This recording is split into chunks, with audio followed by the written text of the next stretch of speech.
Pues vamos a ver la combinación de los dos, del arreglo serie y del arreglo paralelo, que se le conoce como arreglo mixto.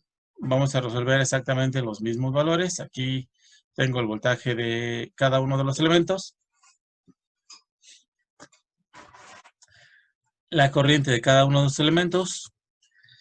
Entonces, vamos a determinar todos estos valores. Normalmente el voltaje de la fuente es dato de fábrica, si no lo indica el problema. Y aquí tenemos que observar cuáles están en serie y cuáles están en paralelo.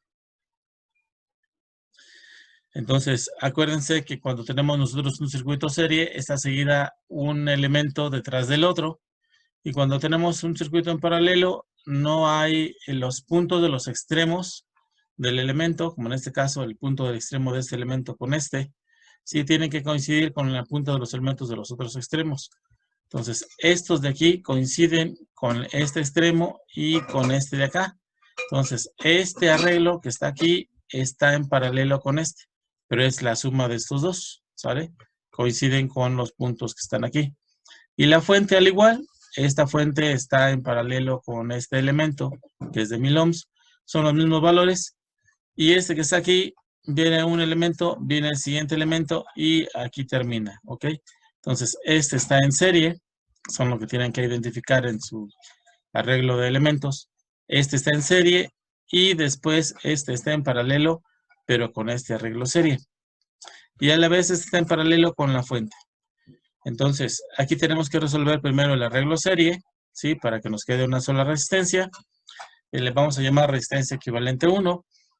Y esta resistencia equivalente 1 va a quedar en paralelo con este de aquí. Entonces, resolvemos después el paralelo y nos va a quedar la resistencia equivalente total. Así es como lo vamos a resolver. Entonces, para un arreglo serie, tengo que es esta con esta, ¿sí? Se van a sumar. Este con este se suman algebraicamente. La resistencia equivalente total es la suma de los dos.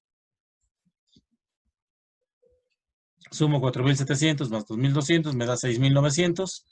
Y quito una de estas resistencias, ¿sí? Y esa me voy a quedar con una. Y esta se va a llamar resistencia equivalente total. La otra desaparece. Digo, resistencia equivalente 1. Entonces, mi resistencia equivalente 1, la resistencia equivalente a 1 va a ser de 6900 ohms. ¿Ok? Y esta queda en paralelo con esta.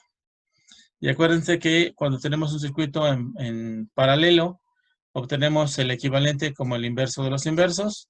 Y el resultado va a ser menor a el más pequeño. En este caso es el de 1000. Entonces vamos a hacer esa operación. Aquí tenemos dos formas de hacerlo. Obteniendo el inverso de los inversos. O, si se acuerdan, cuando tenemos únicamente dos resistencias, se multiplica la primera por la segunda entre la suma de las dos. Entonces utilizamos esta ecuación de aquí. 6900 por 1000 entre 7900. Y me da 873.4178 ohms. Esta es mi resistencia equivalente total. Entonces, ya que tengo la total, puedo calcular la corriente total. Tengo el voltaje de la fuente. Y ahora sí calculo la corriente que circula por este circuito, que es la corriente total, porque tenemos los parámetros totales. Entonces, determinamos esa corriente total, 12 entre 873.41, que es la resistencia equivalente total, y nos da 13.74 miliamperes. Esos 13.74 miliamperes se van a dividir en dos ramas, en esta, que es la primera, y en esta, que es la segunda. Entonces, se divide en esta, ¿sale? Que va a ser corriente 1, y en esta de acá, que va a ser la corriente 2, pero pasa por esta resistencia y por esta, o también la podemos llamar la corriente equivalente 1, ¿sale? Si lo asociamos a esa resistencia como tal. El nombre que le damos a esa corriente, pues depende de nosotros estamos bautizando, pero normalmente la asociamos con los valores de las resistencias por donde va a pasar la corriente para tener una referencia. Entonces calculamos esas corrientes, el voltaje de la fuente entre R1, 12 entre 1000, son 12 miliamperes. Aquí tenemos que observar que están en paralelo. Este está en paralelo, este está en paralelo.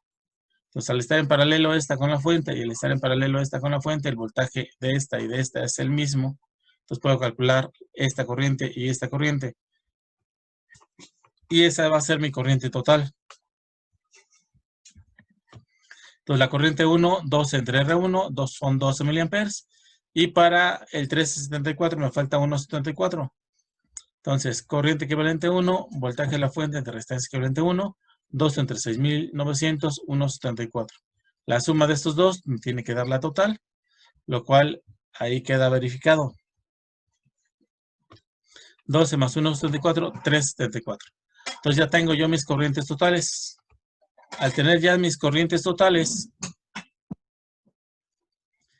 ya puedo determinar ahora el voltaje. Me voy a este circuito de acá. Tengo esta corriente de aquí, que es de 1,74. Con esta corriente y con esta resistencia determino este voltaje. Y con esta corriente y con esta resistencia determino este voltaje. La suma de este voltaje y la suma de este voltaje me tiene que dar los 12 volts. Entonces vamos a ver qué caída de tensión tenemos ahí. Entonces vamos a calcular esos voltajes. Entonces el voltaje de la resistencia 2, R2 por I2, ¿sí? Que esta I2 sería la corriente equivalente 1.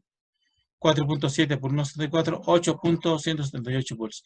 Entonces el voltaje de la resistencia 2 es 8.17 y el voltaje de la resistencia 3, 2.2 por 1,74, 3.82 volts. La suma de estos dos me da los 12 volts. Ahí están. Y entonces tengo 8.17 en la 2. Aquí. Sí, bueno, esta es la 2. 8.17, ¿sí? En este de acá, 8.17 y 3 puntos y fracción en este de acá. Y la suma de esos dos me da los 12 volts. Entonces ya tenemos todos los parámetros, todos los voltajes, todas las corrientes, las resistencias y los voltajes. Entonces ahora sí podemos calcular la potencia. La potencia total va a ser el voltaje total por la corriente total. 12 por 3,74, 164.9 miliwatts. La potencia 1, voltaje de la resistencia 1 por la intensidad 1, son 12 por 12, 144 miliwatts. La potencia 2, voltaje 2 por intensidad 2, sale, la intensidad 2 es 1,74, 8,178 por 1,74, vamos a obtener 14.23 miliwatts. Potencia 3, B3 y 3, I3 es igual a I2, sale, esta es la corriente equivalente 1, 1,74, por el voltaje 3.828, y obtenemos 6.66 miliwatts. Este más el 1, más 144, me tiene que dar 164.9 miliwatts. Vamos a hacer esa suma. La suma de los tres, 164.9 miliwatts. Lo mismo hacemos con el calor o con la energía. Vamos a terminar primero la energía. Potencia por tiempo, 1 hora encendido. Este es el tiempo que nos indica el problema. Aquí estamos nosotros estimando solamente 1 hora que está encendido. Estamos estimando 3.600 segundos. Pero pueden ser 15 minutos, pueden ser 2 horas, puede ser un día, dependiendo del tiempo que se ha encendido, ¿vale? Entonces, esto cuando nosotros multiplicamos aquí lo tengo en miliwatts segundo. Si esto lo tengo en horas, así se cobra la energía eléctrica en watts hora, ¿sí? Pero este normalmente está en kilowatts. Entonces, si esto está en kilowatts y esto está en hora, así es como se cobra la energía eléctrica. ¿Sale? Entonces van a ser lo que nos dé, pero en kilowatt hora. ¿Sale? Convirtiendo esto a kilowatts, convirtiendo esto a hora. Ahora, esa energía son 593.6 joules, por es la total. Vamos a obtener la energía 1, potencia 1 por T1, hacemos el producto, 518.4, energía 2, 51.23 y energía 3, 23.98. La suma de estas tres me tiene que dar la total, 593.6, lo comparamos con los parámetros totales, 593.6 joules. Vamos con el calor. El calor, 0.24 por 593.6, 142.46. Q1, 0.24 de 1, 0.24 de 518.4, 124.41. Q2, 0.24 de la energía 2, .24 por 51.23, 12.3 calorías. Y finalmente Q3, .24 de la energía 3, .24, 23.98, 5.755 calorías. La suma de los tres me da 142.47 calorías, lo cual tiene que coincidir con la total, con los parámetros totales. Aquí está, 142.464 calorías.